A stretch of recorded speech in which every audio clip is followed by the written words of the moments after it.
What's up, everybody? Welcome to Building Our Power. This is Gabby. And KT. And we're back with another episode. If you'd like to contact us, you can do so at Building RPWR. Hit KT up at KT Does Art. Hit me up at Gabby's Music. Thank you, everybody, for listening to the last episode where I flew solo, entitled So You're Black and You're Scared of Putin, or something like that. I forgot what it was called. But thank you guys who checked that one out. Great discussion. We are actually going to continue our reading of the Principles of Anarchism. But before we do, what's today? Today is Saturday. Tomorrow we will be filling up the fridge. I think we got about $300 worth of groceries. And we also got $200 in cash that we've been distributing out in the community. So now we are down to about, I think, 400, which will be enough for us to fill up the fridge really good one more time, and probably get maybe $100 out to give out. So if you would like to contribute to what we're doing, not only are we doing the pantry and the fridge, but we are also putting out propaganda, pamphlets, literature to the people. If you would like to contribute to that, you can. Link is in the description. All right, guys, let us continue our discussion. Last episode, we left off with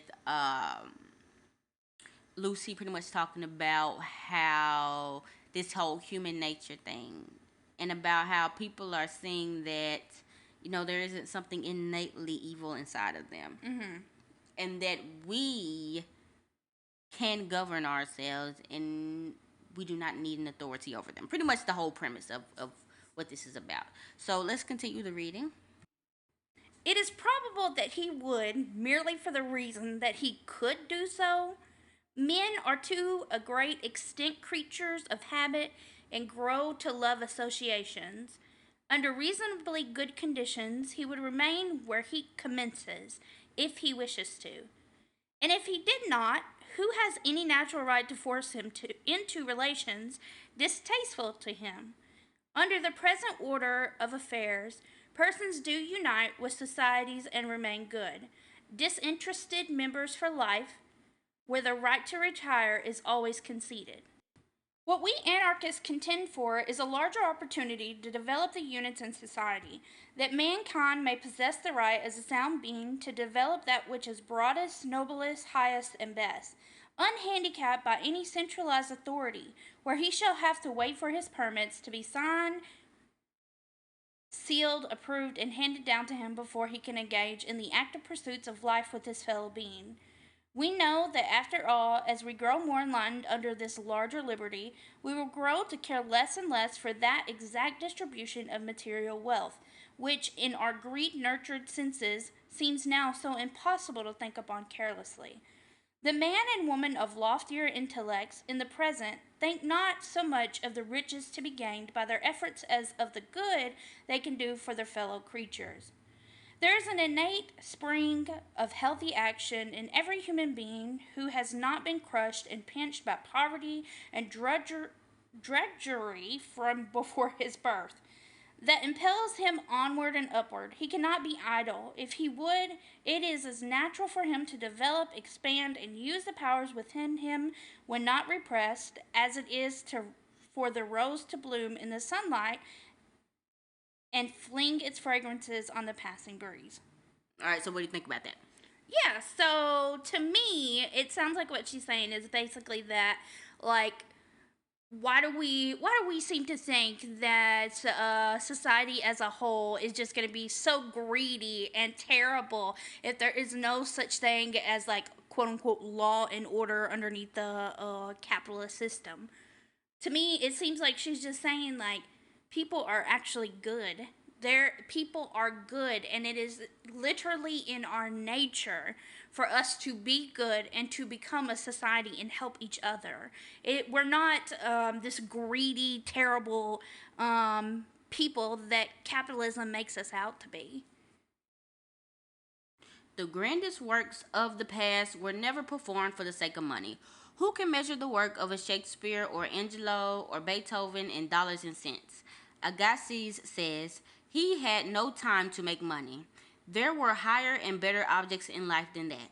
And so it will be when humanity is once relieved from the pressing fear of starvation, want, and slavery. it will be concerned less and less about the ownership of vast accumulations of wealth.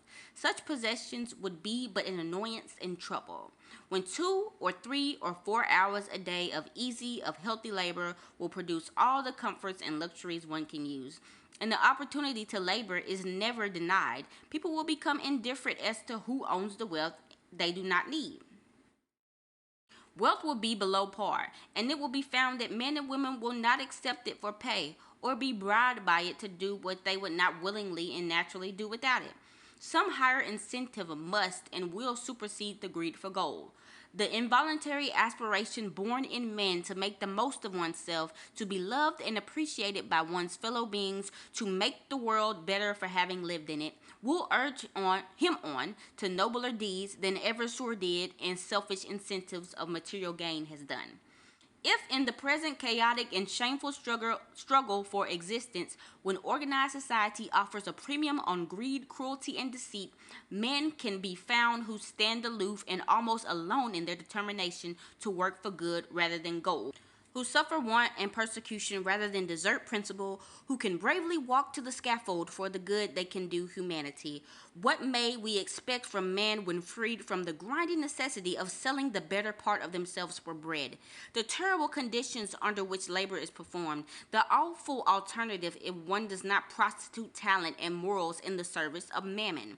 The power acquired with the wealth obtained by ever so unjust means combine to make the conception of free and voluntary labor almost an impossible one. And yet there are examples of this principle even now. In a well-bred family, each person has certain duties, which are performed cheerfully and are not measured out and paid for according to some predetermined standard. When the united members sit down to well-fitted tables, the stronger do not scramble to get the most, while the weakest do without, or gather greedily around them more food than they can possibly consume. Each patiently and politely waits his turn to be served and leaves what he does not want. He is certain that when again hungry, plenty of good food will be provided. This principle can be extended to include all society when people are civilized enough to wish it. Okay, so back to the beginning of what I just read, when she was talking about if we live in a society where it is run not by greed, not by profits, but by necessities and needs and the common good of the people, how our ambitions, our goals will shift. I was watching a TikTok actually that was talking about how this whole 40-hour work week and working 12 months out of the year, 5 days a week, all that stuff, that came with capitalism. Right. Because naturally, if you're growing your own food, if you're in a society where you grow your food, people make the clothes, you harvest it, whatever, you build houses and stuff like that, you are not working consistently the same amount of time every single day. Nope. Some days you have more work, some days you have less. Certain times of the year you have less work to do. Yep. So what we have now is us working like machines. There's no real purpose to it. It's all about profits. We're not working hard so that we can physically get food and put it in our bellies, so that we can physically sew clothes together to put on our bodies.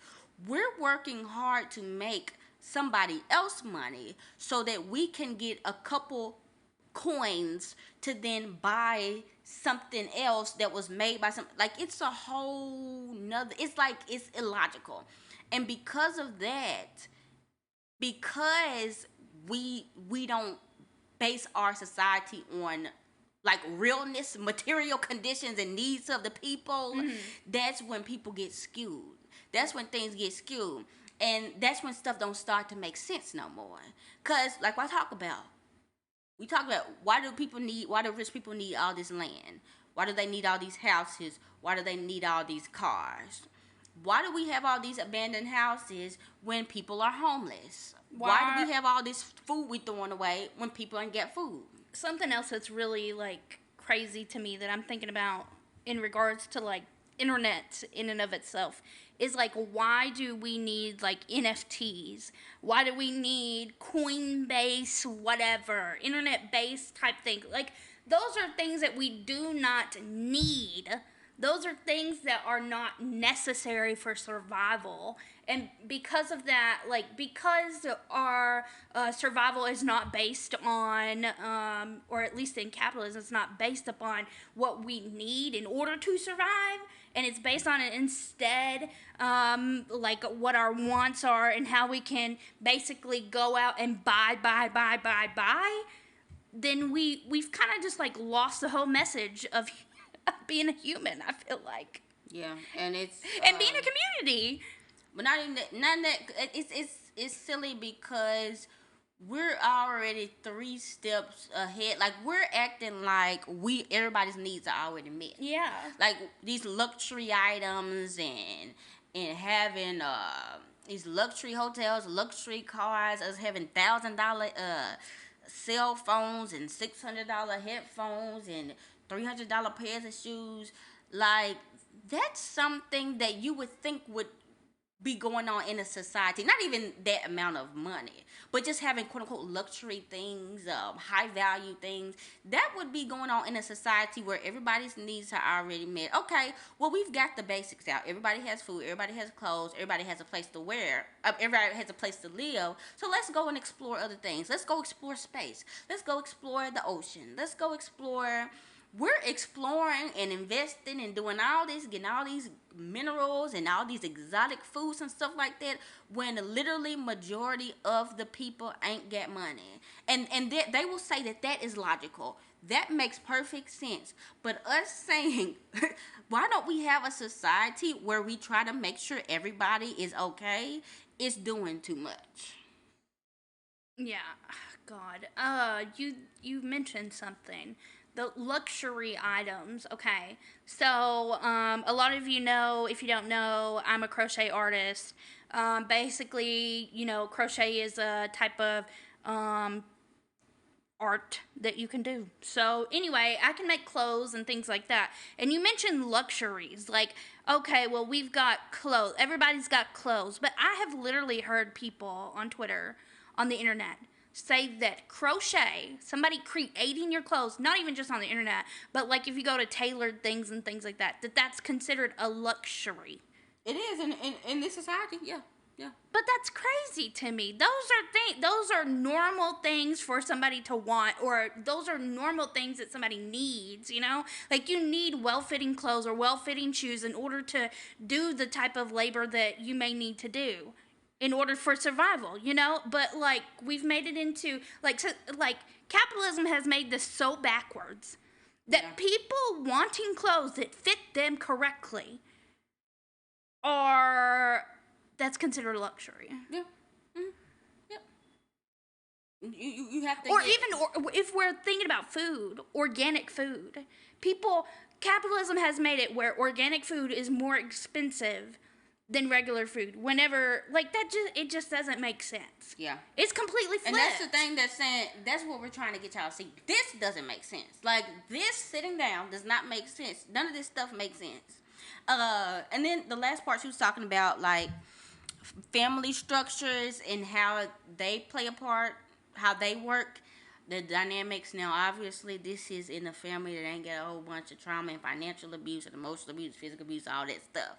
But she was saying, like, in your regular family structures, you have children, you have the mom, you have the dad. Let's say the gender roles and stuff don't exist. Okay, you have everybody contributing something into the house. What can a child do? The child can't do much. Maybe they can clean up their room and maybe take out the trash every once in a while or every day or whatever. Everyone has their role. And the mom goes to work or does the housework, the dad goes to work. But when it's time to eat, everybody eats. Yeah. And everybody has enough. And ain't nobody like, I'm finna get me 3 and 4 plate because I'm just finna be doggish for no reason. There's no reason to it. Why? If there's no scarcity, let's say that. If there's an abundance, there's no reason for somebody to say, let me hoard this food. Let me take away from somebody else and just keep it for myself, because there's literally not a reason for it. And what she kind of was saying was, if we lived in a society that was, again, based off what we need, and there was enough and it was plentiful and everybody was working toward a certain goal, all these things that we think are just human nature, it wouldn't even make no sense no more. If everybody has, or not if everybody has, if we're all working to a goal, we're trying to make sure everybody's fed, yada, yada, yada, what do you having a gold chain got to do with anything? Who cares about a gold chain? Yep. I mean, that's what she's saying. Who cares about a big old gigantic mansion house? Who cares about a luxury car? Who cares about having 15 rooms and only 2 people live in the house? You know, like, and then, think like about no one cares. Is like, we think, again, human nature. We think it's human nature, but think about how much money goes into marketing to make us feel like we have to aspire, even if your basic needs are met. Yeah. You have to aspire to get these $1 million houses, $1 million cars. You have to aspire to get these watches. Like, there's a reason. iPhones every single year, cars every single year, new electronics every single year. Like, there's a reason they put all this money into it, because if there was no advertising for it, y'all wouldn't have even got the Apple Watch. Now y'all say y'all don't even need it no more. Yeah. But again, that's pretty much what she was talking about. Again, the utter impossibility of awarding to each an exact return for the amount of labor performed will render absolute communism a necessity sooner or later. The land and all it contains, without which labor cannot be exerted, belong to no one man, but to all alike. The inventions and discoveries of the past are the common inheritance of the coming generations. And when a man takes the tree that nature furnished free and fashions it into a useful article or a machine perfected and bequeathed to him by many past generations, who is to determine what proportion is his and his alone? Primitive man would have been a weak fashioning a rude resemblance to the article with his clumsy tools, where the modern worker has occupied an hour. The finished article is of far more real value than the rude one made long ago, and yet the primitive man toiled the longest and the hardest. Who can determine with exact justice what is each one's due? There must come a time when we will cease trying. The earth is so bountiful, so generous, man's brain is so active, his hands so relentless, that wealth will spring like magic, ready for the use of the world's inhabitants. We will become as much ashamed to quarrel over its possession as we are now to squabble over the food spread before us on a loaded table. Quote, but all this, the objector urges, it's very beautiful in the far-off future. When we become angels, it would not do now to abolish governments and legal restraints. People are not prepared for it, quote. This is a question we have seen in reading history, that whenever an old-time restriction has been removed, the people have not abused the newer liberty. Once it was considered necessary to compel men to save their souls with the aid of governmental scaffolds, church racks, and stakes. Until the foundation of the American Republic, it was considered absolutely essential that government should second the effort of the church in forcing people to attend the means of grace. And yet it is found that the standard of morals among the masses is raised once they are left free to pray as they see fit, and not at all if they prefer it. It was believed that chattel slaves would not work if the overseer and whip were removed. They were so much more a source of profit now that ex-slave owners would not return to the old system if they could. So many able writers have shown that the unjust institutions which work so much misery and suffering to the masses have their root in governments, and owe their whole existence to the power derived from government. We cannot help but believe that we were every law every title deed, every court, and every police officer or soldier abolished tomorrow with one sweep, we would be better off than now. The actual material things that man needs would still exist. His strength and skill would remain, and his instinctive social inclinations retain their force, and the resources of life made free to all the people, that they would need no force but that of society and the opinion of fellow beings to keep them moral and upright. Pretty much, she was saying, like, what is property? What is intellectual property? And physical property as well, but mainly intellectual, because what knowledge have we gained in a vacuum? Like, all the advances technologically that have been made are on the backs of our ancestors and the people before them. Right. And so you really can't claim that. Land, how do you claim land? How do you claim a tree? How do you claim any of this stuff? It was here before you. It's going to be here after you're here. So why are we even doing that? And then she said there would become a time where this stuff will seem foolish, because, again, the earth is so bountiful and plentiful. Why are we doing it? All this stuff is just indoctrination. Yeah. Like borders, like money. What is fake. that? Everything is fake. Literally. Like, if we just started out as children, or we just put like some little people who've never experienced anything in the middle of the earth, and just like, okay, do your thing. Do you really think? Do you think they're gonna start building gates and walls and let me put a security system up in here? I mean, they might, but it's gonna take them some time. You know, they need to have that background for survival, right? But look at this. What's the point in somebody stealing your stuff if you don't have that experience, right? If everything is for everybody. Yeah. What's the point of me coming over to your house and getting an apple when there's an apple tree out here for everybody to get apples from? Yep. And then, of course, she was talking about how these certain restrictions and certain rules and laws that people said we need to keep enforcing, or else the world would go into chaos. Once they were gone, the world didn't go to chaos. She said freedom of religion, chattel slavery. Something interesting she said in there was that the slave owners, actually, now that they're capitalists, have made more money off the slave now that we have freedom than when they were slaves, and they actually like this system better. Okay, then she goes on to talk about, like, if for whatever reason the police were gone tomorrow, what would materially change as far as the world goes? Now, she's saying nothing would materially change.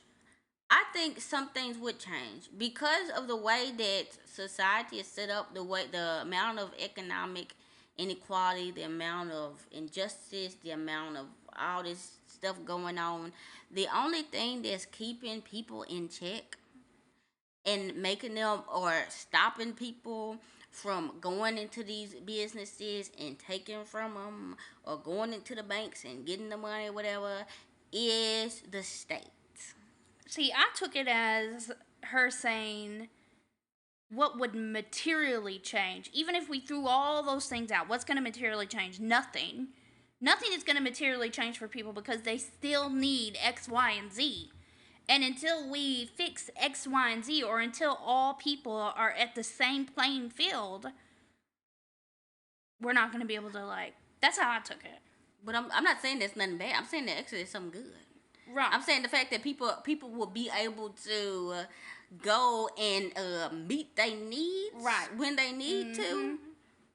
It may actually help people. People's lives may actually get better. Yep.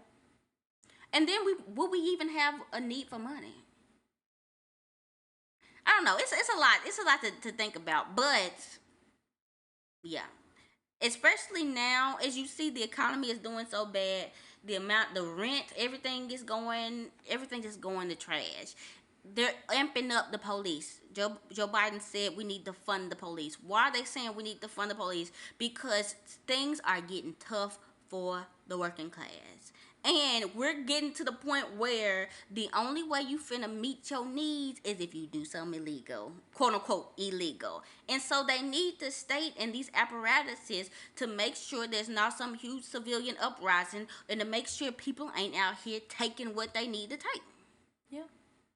You're absolutely correct. So, yeah, definitely. Yeah, anything else you want to add to that? Just that, that I agree. That I feel like that there's a lot of times where we are so focused on, okay, well, I need to go ahead and buy this. I need to buy that. I need to go to this other store. Even like myself, worried about bills. I'm worried about electricity. I'm worried about internet. I'm worried about like things that are not necessities. And sometimes we forget, like, okay, there are needs and there are wants and there are actual luxuries that capitalism has provided us that we are benefiting from, but we need to get ourselves back in check. I think this is kind of like one of those things that's like, okay, we need to get ourselves back in check. You guys need to understand that this is not how it is always going to be, and how it's okay for it to be different. Does that make sense? Mm-hmm. Yeah.